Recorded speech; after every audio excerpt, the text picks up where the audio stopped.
Hello everyone, welcome to our YouTube channel. अगर आप इस चैनल पर नए हैं तो सबसे पहले चैनल को सब्सक्राइब कर दीजिए एंड बेल आइकन जरूर प्रेस कर दीजिए ताकि आपको आने वाली हर एक वीडियो की नोटिफिकेशन सबसे पहले मिल सके।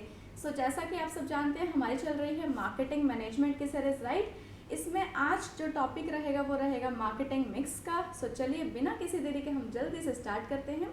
सबसे पहले ना मार्केटिंग मिक्स के मीनिंग पे जाने से पहले मैं आपको थोड़ी सी हिस्ट्री बता देती हूँ। ये आया कैसे, मार्केटिंग मिक्स वर्ड आया कैसे।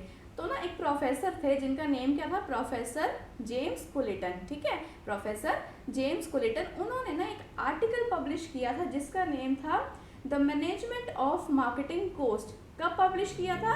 1948 में। ठीक है, तो उन्होंने जो आर्टिकल पब्लिश किया था ना, ये आर्टिकल में ना उन्होंने ना मार्केटिंग मिक्स के बारे में कुछ मेंशन किया था।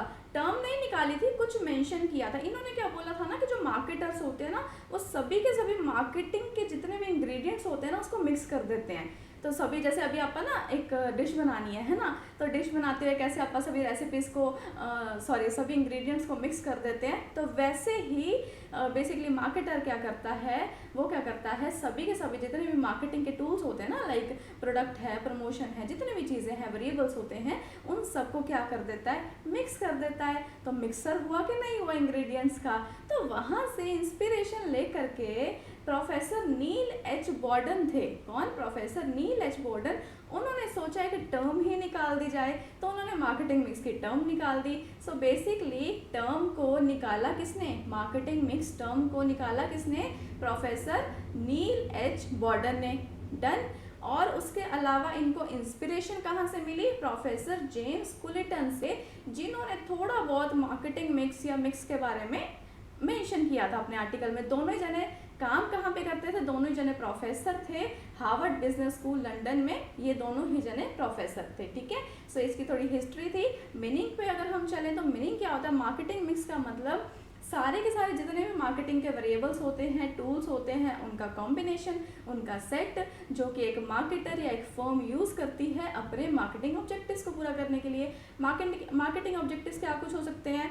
प्रॉफिट कमाना है, कस्टमर को सेटिस्फाई करना है, कस्टमर की लॉयल्टी गेन करनी है। ये सारे के सारे क्या हो सकते हैं? मार्केटिंग ऑब्जेक्टिव्स हो सकते हैं, जिसको बेसिकली पूरा करने के लिए ये सेट जो है मार्केटिंग वेरिएबल्स का, उसको यूज़ किया जाता है। अब मार्केटिंग मिक्स में बेसिकली 4 पीस आते हैं। कितने?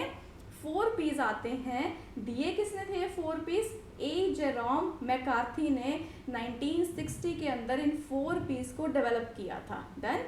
चलिए अभी हम इसको वन बाय वन पढ़ेंगे। सबसे पहला अगर पी की हम बात करें तो आता है प्रोडक्ट मिक्स। प्रोडक्ट मिक्स में ना प्रोडक्ट से रिलेटेड जितने भी डिसीजंस होते हैं वो सारे लिए जाते हैं, चाहे उसकी ब्रांडिंग है, डिज़ाइनिंग है, लेबलिंग है, जितने भी डिसीजंस प्रोडक्ट के रिगार्डिंग होते हैं ना, वो सारे हमें यहाँ पे अच्छे से लेने पड़ते हैं। लाइक प्रोडक्ट की डिज़ाइनिंग है, प्रोडक्ट की डिज़ाइनिंग ऐसी होनी चाहिए कि वो सेफ तो हो ही हो, साथ ही साथ अट्रैक्टिव भी हो। ब्रांडिंग ऐसा होना चाहिए, ब्रांड नेम ऐसा होना चाहिए जो हटके हो कॉम्पिटिटर से, है ना, हटके भी हो और साथ ही साथ ईजी भी हो, है ना। बहुत सारा औखा सा नाम मत रख दो कि जिसको बोलने में मुश्किल आए कस्टमर को या फिर याद ही ना रहे। ईजी होना चाहिए, easy to pronounce, easy to remember होना चाहिए। लेबलिंग ऐसी होनी चाहिए जिसके ऊपर सारी की सारी मेन डिटेल्स लिखी होनी चाहिए। जो पैकेट के ऊपर लेबलिंग होती है ना, कागज़ सा चिपका होता है, उस पर सारी डिटेल्स लिखी होनी चाहिए। ठीक है, like manufacturing date, expiry date क्या है, उसके अलावा इंग्रेडिएंट्स कौन से यूज़ किए गए हैं, इंस्ट्रक्शंस टू यूज़, कैसे इस प्रोडक्ट को यूज़ करना है, ये सारी बेसिक डिटेल्स जो है वो बेसिकली यहाँ पे मेंशन होनी चाहिए। डन। इसके अलावा आता है पैकेजिंग। पैकेजिंग मतलब पैकेट यानी कि कंटेनर, है ना, जिसमें प्रोडक्ट को रखा जाएगा। और वो जिसमें रखा जा रहा है तो सेफ्टी के लिए रखा जा रहा है, अट्रैक्टिव भी लगता है, प्रोडक्ट को कैरी करना इजी हो जाता है। तो पैकेजिंग ऐसी होनी चाहिए जो दिखने में भी बढ़िया हो, प्रोडक्ट कैरी करना भी इजी हो जाए और साथ ही साथ सेफ्टी भी प्रोवाइड करे, और इससे प्रोडक्ट भी क्या रहता है? फ्रेश और अच्छी क्वालिटी का रहता है। ठीक है, इसके बाद आ जाता है प्रोडक्ट की क्वालिटी।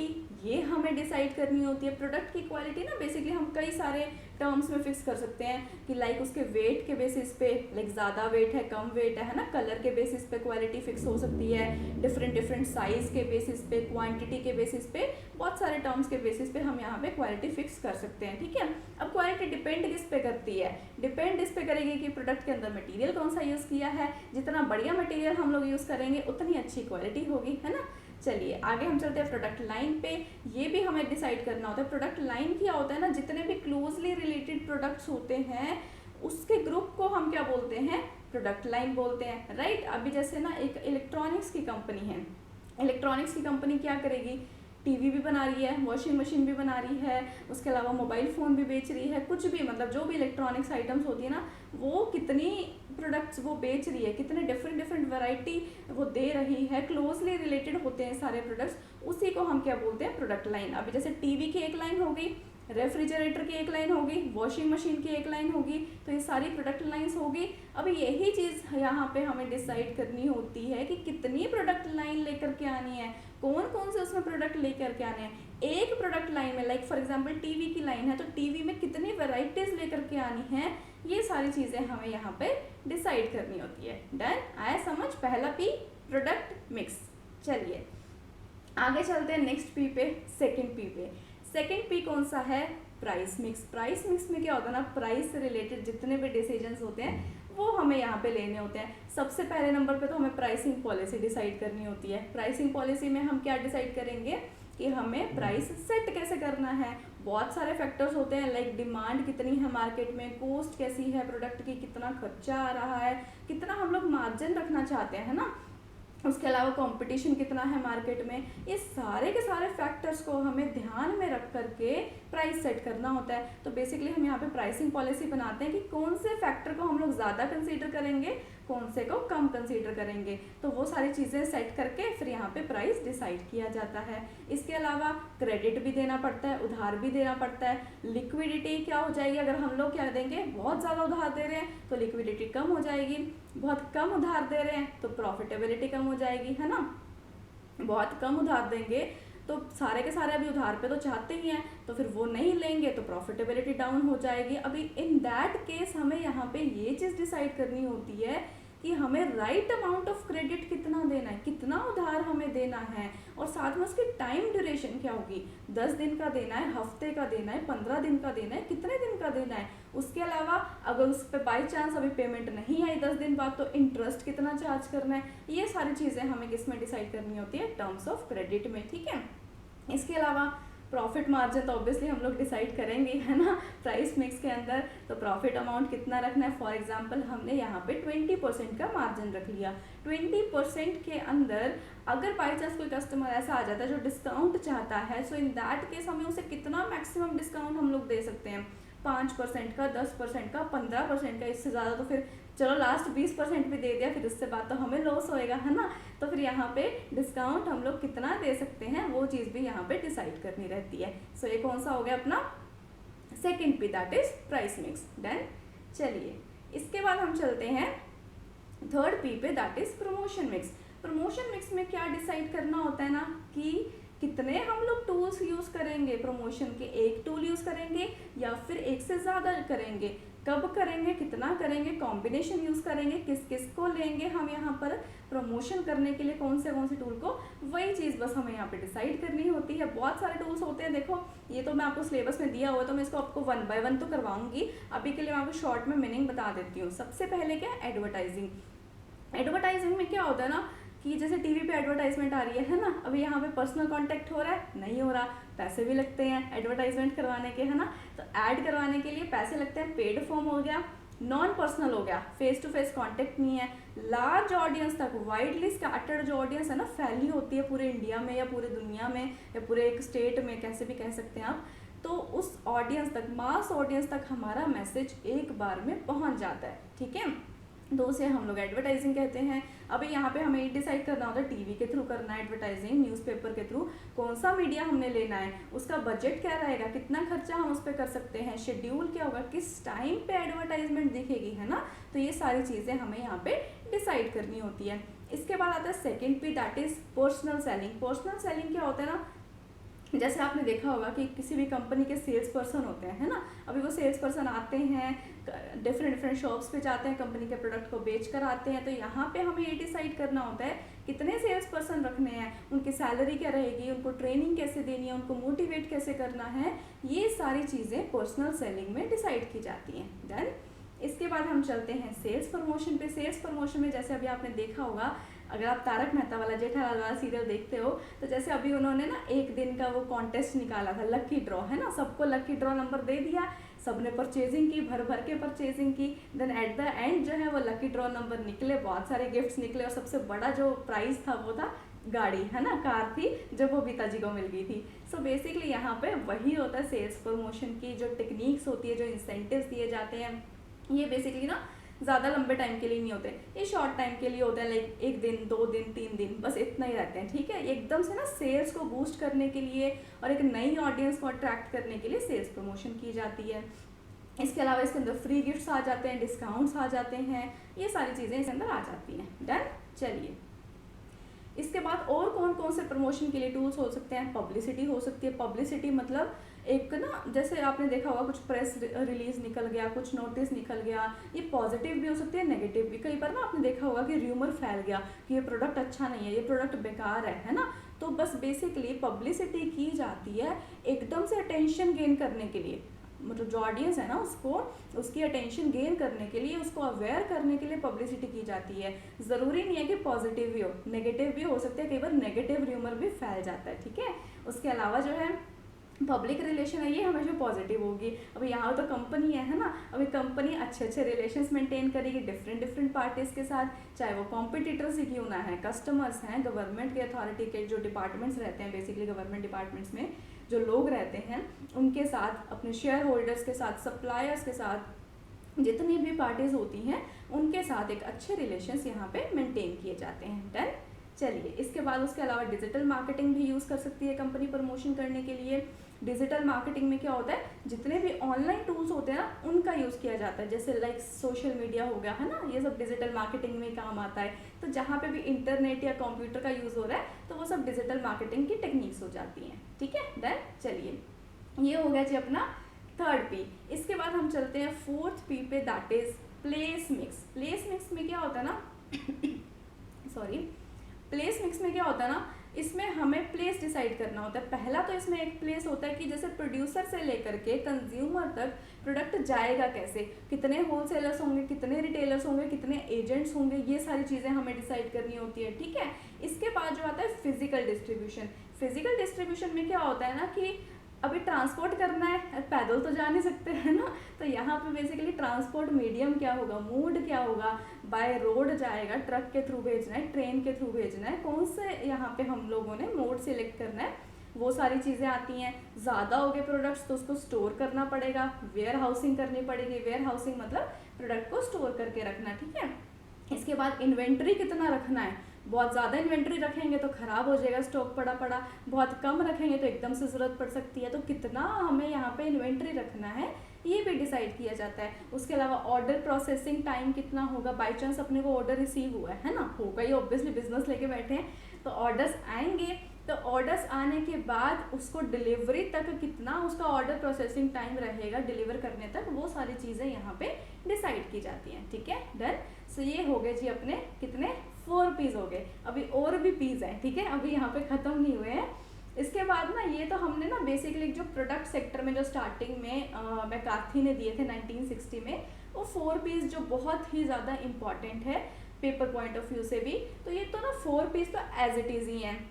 इसके बाद ना एक 2 बेसिकली ऑथर थे, बर्नार्ड बूम्स एंड उसके बाद है मैरी बिटनर, ठीक है, ये इसको हम लोग बूम्स एंड बिटनर के नेम से भी जानते हैं।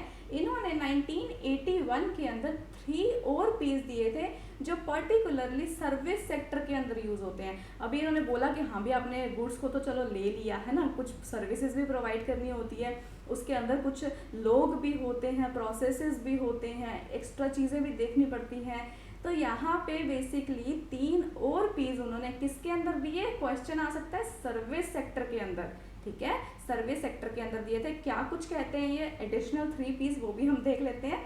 सबसे जो पहला है यहाँ पे दैट इज पीपल। पीपल में क्या होता है ना कि अभी जैसे सर्विस है, सर्विस प्रोवाइड करने वाले कौन है, लोग हैं, ह्यूमन रिसोर्स ही करता है ना, जैसे प्रोडक्ट्स में तो जैसे मशीनों का यूज़ ज़्यादा हो जाता है, बट सर्विस के अंदर क्या होता है, ह्यूमन रिसोर्स का यूज़ जो है वो ज़्यादा रहता है ना।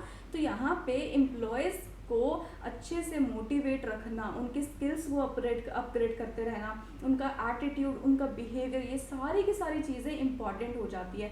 यहाँ पे कोई भी मार्केटर है उसका ये रिस्पॉन्सिबिलिटी बनती है कि अपने एम्प्लॉयज़ को सेटिस्फाई रखे, अपने एम्प्लॉयज़ को इम्पोर्टेंस दे, और साथ ही साथ जब वो एम्प्लॉय को हायर कर रहा है ना तो अच्छे से मैच कर ले कि उनके पास जो स्किल्स हैं वो जॉब के साथ मैच करती हैं कि नहीं करती हैं। ठीक है, उनका अच्छा बिहेवियर होगा, उनका अच्छा एटीट्यूड होगा, तभी तो प्रोडक्ट ज़्यादा बिकेगा या सर्विसेज भी वो लोग अच्छे से प्रोवाइड कर सकेंगे, है ना। इसके बाद हम चलते हैं 6th पे, दैट इज प्रोसेस। प्रोसेस में क्या होता है ना, अभी आप सर्विस प्रोवाइड कर रहे हैं तो सर्विस किस तरीके से प्रोवाइड कर रहे हैं वो चीज़ आ जाती है प्रोसेस के अंदर। ठीक है, फॉर एग्जाम्पल प्रोसेस डिफरेंट हो सकता है। मान लो एक रेस्टोरेंट है, सारे के सारे रेस्टोरेंट्स कर रहे हैं, चला रहे हैं, बेसिकली उनका बिजनेस है। तो यहाँ पे एक रेस्टोरेंट तो ऐसा है जहाँ पे आपको काउंटर पे जा करके ऑर्डर लिखवाना पड़ता है, एक रेस्टोरेंट ऐसा है जहाँ पे वेटर खुद आपके पास आते हैं और आपसे ऑर्डर पूछ के जाते हैं, एक रेस्टोरेंट ऐसा है जहाँ पे आपको काउंटर पे पेमेंट करनी होती है पर पर्सन। ठीक है, पहले आते ही पेमेंट करनी होती है, लाइक 1000 रुपीज़ पर पर्सन होता है, ऐसा ना बुफे सिस्टम टाइप चलता है मेट्रो सिटीज़ में। तो वहाँ पे क्या होता है कि हाँ भी स्टार्टिंग में काउंटर पे पेमेंट कर दी, देन अंदर जाओ और कितना मर्जी जो मर्जी लेकर के खाना है वो आप खा सकते हैं ना, जो भी उनकी डिशेज होती हैं उसमें से। ऐसे नहीं कि कुछ भी नया ऑर्डर कर दिया, उसमें से हम लोग खा सकते हैं, है ना। और कुछ ऐसे रेस्टोरेंट्स होते हैं जहाँ पे जो चीज़ मंगवानी है वो हम मंगवाएंगे, ऑर्डर करेंगे, उसके हिसाब से बिल आता है। तो बेसिकली यहाँ पे कस्टमर को सर्व करने का तरीका अलग अलग हो गया कि नहीं हो गया सबका, सभी रेस्टोरेंट का जो प्रोसेस है वो अलग हो गया। तो यहाँ पे बस हमें प्रोसेस ही डिसाइड करना होता है। सभी चला तो रेस्टोरेंट्स ही रहे हैं, सभी के रेस्टोरेंट्स ही हैं, अभी हर एक पर्सन का चलाने का तरीका अलग है ना। तो बस प्रोसेस में हमें यही चीज़ डिसाइड करनी होती है कि किस तरीके से हम लोग अपने कस्टमर को सर्व करेंगे, और साथ ही साथ सर्व करते हुए उसमें टाइमिंग कितना लगेगा, कितना प्रोसेस का यहाँ पे डिलीवरी करने का सर्विस में टाइमिंग रहेगा। और स्मूथ अगर हमें डिलीवरी करनी है सर्विस की तो यहाँ पे हमें इंश्योर करना चाहिए एक मार्केटर को कि वो प्रॉपर अच्छे से डिसिप्लिन में रहे, अच्छे से प्लानिंग कर ले, अच्छे से सब कुछ क्रिएटिविटी लेकर के आए। तो ये चीज़ें इंपॉर्टेंट हो जाती है। ठीक है, इसके बाद हम चलते हैं 7th पे, that is physical evidence. Physical evidence में क्या होता है ना, अभी इंफ्रास्ट्रक्चर इंफ्रास्ट्रक्चर आ जाता है इसमें, जो एक्स्ट्रा फैसिलिटीज़ होती हैं, जो बेसिकली दिखने में, अभी आप जैसे ना सलून में गए हो, एक सलून में गए हो वहाँ पे इतना अच्छा इंफ्रास्ट्रक्चर नहीं है, सिटिंग अरेंजमेंट अच्छा नहीं है, और वहीं आप दूसरे सलून में गए हो एसी वेसी सब लगा है, इंफ्रास्ट्रक्चर भी बढ़िया है, सिटिंग अरेंजमेंट भी बढ़िया है, सब पानी वानी भी पूछ रहे हैं ना, वेटिंग एरिया अच्छे से बना हुआ है। तो बेसिकली वो सारे के सारे एलिमेंट्स जो, या वो सारी की सारी फैसिलिटीज़ जो एक कस्टमर देख सकता है या फिर उसे एक्सपीरियंस कर सकता है, तो उसे हम क्या बोलते हैं, फिजिकल एविडेंस। और बेसिकली ये ज़रूरी हो जाती है सर्विस सेक्टर के अंदर, बिकॉज ये अट्रैक्ट करती है ज़्यादा से ज़्यादा कस्टमर्स को। अभी आप किसी ऐसे रेस्टोरेंट में चले जाओ जहाँ पे ना बिल्कुल भी सिटिंग अरेंजमेंट ही अच्छा नहीं है, तो वहाँ का खाना कितना मर्जी अच्छा होगा ना, तो भी आप शायद वहाँ पे बैठना नहीं पसंद करेंगे, है ना, क्योंकि वहाँ का सिटिंग अरेंजमेंट अच्छा नहीं है, लाइटिंग अच्छी नहीं है, तो आपको अच्छा नहीं लगेगा वहाँ पे बैठना, तो वहाँ से आप आ जाओगे। सो ये सब चीज़ें भी जो है वो सर्विस सेक्टर के अंदर इंपॉर्टेंट हो जाती हैं। तो ये सब किस में आता है, फिजिकल एविडेंस में। सो ये हो गए जी अपने कितने, 3 एडिशनल पीस भी हो गए, टोटल कितने हो गए, 7 पीस हो गए। पहले जो 4 पीस थे वो किसने दिए थे, मैकार्थी ने दिए थे। जो एडिशनल 3 पीस हैं वो किसने दिए थे, बूम्स एंड बिटनर ने। डन। चलिए, अभी भी यहाँ पे ख़त्म नहीं हुए हैं पीस, अभी भी और बाकी हैं। जो 4 पीस थे वो तो देखो सेम ही है, ठीक है। उसके बाद ना एक ऑथर हैं, 2 बेसिकली, उन्होंने अपनी बुक लिखी थी, कॉटलर एंड केलर। उन्होंने बुक लिखी थी कौन सी, मार्केटिंग एंड मैनेजमेंट। उन्होंने ना यहाँ पे बोला कि चलो ठीक है, वो 4 पीस तो हमने देख लिया, इंपॉर्टेंट है, जो मैकार्थी ने दिए थे। उसके अलावा जो है ना 4 पीस और होने चाहिए, 4 पीस और होने चाहिए बेसिकली। और किस अकॉर्डिंग होनी चाहिए, मॉडर्न कॉन्सेप्ट के अकॉर्डिंग, होलिस्टिक कॉन्सेप्ट के अकॉर्डिंग। मैंने ना आपको ना इसे लास्ट वीडियो में कॉन्सेप्ट्स करवाए थे, इसे लास्ट में करवाए थे मार्केटिंग के कॉन्सेप्ट, ठीक है। तो वो वीडियो जिसने नहीं देखे वो देख सकते हैं, आपको लिंक पूरा प्लेलिस्ट का उसमें मिल जाएगा डिस्क्रिप्शन बॉक्स में, ठीक है। तो यहाँ पे मैंने आपको बताया था कि होलिस्टिक मार्केटिंग कॉन्सेप्ट होता है, मॉडर्न कॉन्सेप्ट है, आजकल के टाइम का कॉन्सेप्ट है। तो उस कॉन्सेप्ट को ध्यान में रखते हुए ना एडिशनल यहाँ पे 4 पीस जो हैं वो इन्होंने दिए थे, किन्होंने, कॉटलर एंड केलर ने दिए थे। तो इसको भी हम 1 बाय 1 देखेंगे। इसमें ना 2 पीस तो देखो सेम ही है, पीपल और प्रोसेसेस। जो अभी मैंने आपको करवाया ना सर्विस सेक्टर के अंदर जो एडिशनल 3 पीस दिए थे, पीपल और प्रोसेसेस, उसमें से 2 तो इन्होंने सेम एज इट इज़ उठा लिए। उसके बाद बचे कितने, 2 इन्होंने और ऐड किए थे, और जो पिछले सर्विस वाले में फिजिकल एविडेंस था ना उसको निकाल दिया था। ठीक है, आया समझ। अब इसमें 7th और 8th इन्होंने और 2 एडिशनल और कौन से दिए थे। फर्स्ट तो है इसमें प्रोग्राम। प्रोग्राम क्या होता है ना, पूरा सिस्टम, पूरा यहाँ पे जो ओवरऑल पोर्टफोलियो ना मार्केटिंग एक्टिविटीज़ का, वो यहाँ पे देखना ज़रूरी है। एक मार्केटर है, वो बढ़िया तरीके से प्रोडक्ट बना रहा है, बट उसकी सारी जो एक्टिविटीज़ हैं, उसका जो पूरा सिस्टम है वही कोऑर्डिनेटेड नहीं है, वही एक दूसरे को सपोर्ट नहीं कर रहा है। प्रोडक्शन जो डिपार्टमेंट है वो दूसरे डिपार्टमेंट को, एचआर को नहीं सपोर्ट कर रहा है। मार्केटिंग के जितने भी फंक्शंस होते हैं, रिसर्च अच्छे से नहीं हुई है तो प्लानिंग अच्छे से कैसे होगी। मतलब कहने का यहाँ पे ये है कि हर एक फंक्शंस, हर एक एक्टिविटीज़ जो है वो इम्पॉर्टेंट होती है। इनका कहने का मतलब ये था जितनी भी एक्टिविटीज़ है ना वो कोऑर्डिनेटेड होनी चाहिए। यहाँ पे मार्केटर को मेक श्योर करना चाहिए कि जितनी भी एक्टिविटीज़ हैं वो सब एक दूसरे को सपोर्ट करके चलें, एक दूसरे को कोऑर्डिनेट करके चलें, और कोऑर्डिनेट करके चलेंगे तभी तो कस्टमर सेटिस्फाई होगा, है ना। तो ओवरऑल पोर्टफोलियो मतलब ओवरऑल हम यहाँ पे कौन कौन सी एक्टिविटीज़ को इंक्लूड करके चलेंगे, पहले कौन सी होगी, बाद में कौन सी होगी, और सबको मिलजुल के चलाना है हमने। ठीक है, ताकि पूरा सिस्टम अच्छे से चले। तो ये बेसिकली क्या हो जाता है, 7th, that is programmes. Done. चलिए, इसके बाद आता है finally last P, that is performance. Performance में क्या होता है ना कि हमें ओवरऑल परफॉर्मेंस देखनी है। मार्केटर पहले क्या देखते थे ना कि फाइनेंशियल रिटर्न्स देखते थे, पैसा आ रहा है चलो बढ़िया है, हम मतलब सक्सेसफुल हो गए हैं, है ना। ऐसा नहीं होता है। अभी आजकल के मॉडर्न टाइम में हमें बहुत सारी चीज़ें देखनी होती हैं, सिर्फ और सिर्फ फाइनेंशियल आउटकम्स ही नहीं, उसके अलावा जो नॉन फाइनेंशियल आउटकम्स है वो आ रहे हैं कि नहीं आ रहे, वो चीज़ यहाँ पे इंपॉर्टेंट हो जाती है। नॉन फाइनेंशियल में कौन कौन से आ जाते हैं, लाइक कंपनी की रेपुटेशन बढ़ रही है, मार्केट शेयर बढ़ रहा है, कस्टमर लॉयल्टी अच्छी मिल रही है, कस्टमर राजी हैं हमारे, है ना, कस्टमर सेटिस्फाइड है हमारे।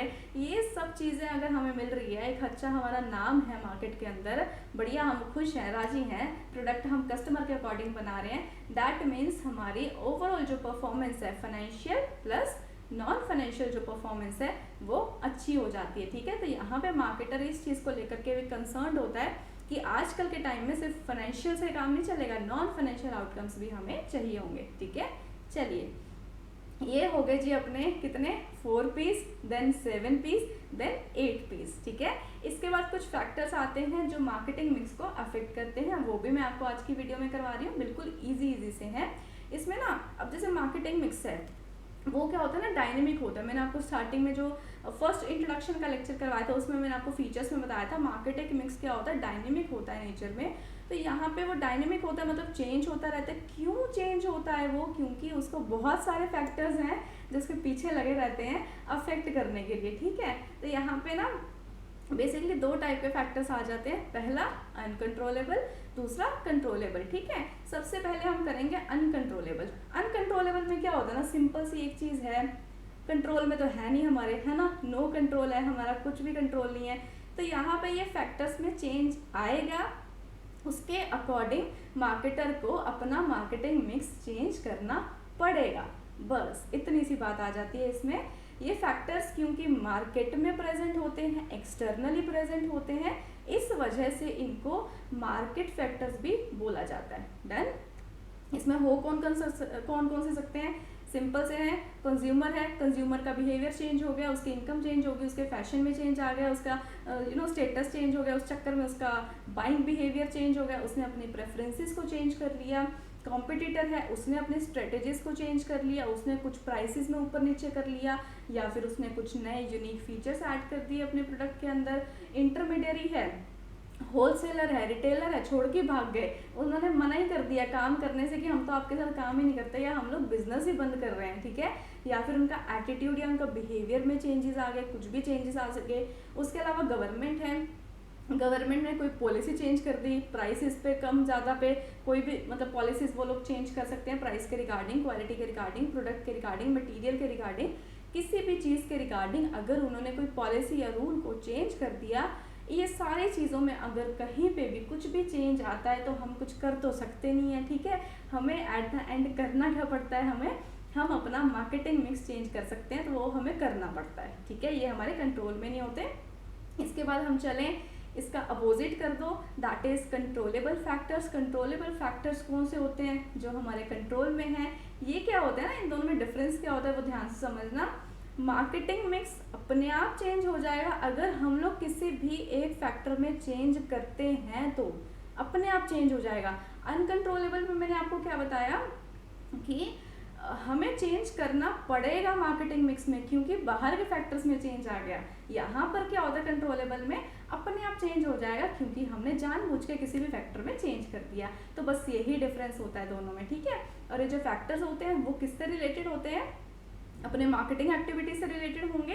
दैट्स वाई इन्हें मार्केटिंग फैक्टर्स भी कहा जाता है। बहुत इंपॉर्टेंट क्वेश्चन यहाँ पे बन जाता है, बच्चे सारे पीस पढ़ जाते हैं, सब कुछ पढ़ जाते हैं, उन्हें ये नहीं पता रहता है कि मार्केट फैक्टर्स कौन से होते हैं, मार्केटिंग फैक्टर्स कौन से होते हैं। मार्केटिंग फैक्टर्स जो कंट्रोलेबल हैं और मार्केट फैक्टर्स जो अनकंट्रोलेबल हैं, ठीक है, क्योंकि वो मार्केट में प्रेजेंट हैं, ठीक है। अब इसमें क्या होगा, सिंपल सी चीज़ है, किसी चीज़ में भी अगर हमने चेंज कर दिया, चाहे वो प्रोडक्ट है, प्रमोशन का टूल चेंज कर दिया, प्रोडक्ट की डिज़ाइनिंग में चेंज कर दिया, पैकेज का हल्का सा डिज़ाइन भी अगर हमने चेंज किया, थोड़ा सा कलर भी चेंज किया है ज़्यादा से ज़्यादा कस्टमर को अट्रैक्ट करने के लिए, तो भी मार्केटिंग मिक्स चेंज हो जाएगा। यानी कि कहने का मतलब यहाँ पे ये है ना, हल्का सा भी किसी के अंदर चेंज आता है ना, चाहे वो प्रोडक्ट है, प्रमोशन है, पैकेजिंग है, ब्रांड नेम है, उसको चेंज कर दिया, ब्रांडिंग पॉलिसी चेंज कर दी, प्राइसिंग की जो टर्म्स है वो चेंज कर दी, प्राइस ऊपर नीचे कर दिया है ना, कुछ डिस्काउंट या कुछ भी क्रेडिट सेल की जो टर्म्स है वो चेंज कर दी। यहाँ पे होलसेलर्स को हमने घटा बढ़ा दिया, मतलब ऊपर नीचे कर दिया, इंक्रीज डिक्रीज कर दिया है ना। Number of wholesaler for example पहले 3 थे, अभी 4 कर दिए, 5 कर दिए। या फिर हमने अपना ट्रांसपोर्टेशन मीडियम जो है, ट्रांसपोर्टेशन मोड है, उसको चेंज कर दिया। वेयर हाउसिंग या इन्वेंट्री लेवल अगर हम पहले जो है वो इतनी रखते थे, तो अभी हमने उसको बढ़ा के ज़्यादा कर दिया है। पहले अगर हम 10,000 यूनिट को स्टॉक में रखते थे, अभी हमने बढ़ा के 15,000 यूनिट को स्टॉक में रखने लगे हैं। तो बेसिकली कहने का मतलब ये है, इन सारे के सारे फैक्टर्स में अगर हम थोड़ा भी चेंज करते हैं ना, किसी भी एक फैक्टर में भी चेंज करते हैं, तो भी अपने आप मार्केटिंग मिक्स अपना चेंज हो जाएगा। डन, आया समझ? आया समझ? सो ये थे अपने फैक्टर। सॉरी मेरा थोड़ा सा गला खराब चल रहा है, इस वजह से वीडियोस में प्रॉब्लम आ रही है। आई होप आपको समझ आ गया होगा, ठीक है। सो मैंने पूरी कोशिश की है कि मैं अच्छे से समझाऊँ। सो ये अभी आपका ये फैक्टर्स हैं जो अफेक्ट करते हैं मार्केटिंग मिक्स को, और मैंने इसमें आपको पीस भी कवर करवा दिए हैं। सो ये आज की वीडियो यहीं पे कंप्लीट होती है। इसके बाद जो नेक्स्ट टॉपिक रहेगा वो भी आप ज़रूर से देखिए। आज के लिए बस इतना ही। Thank you so much.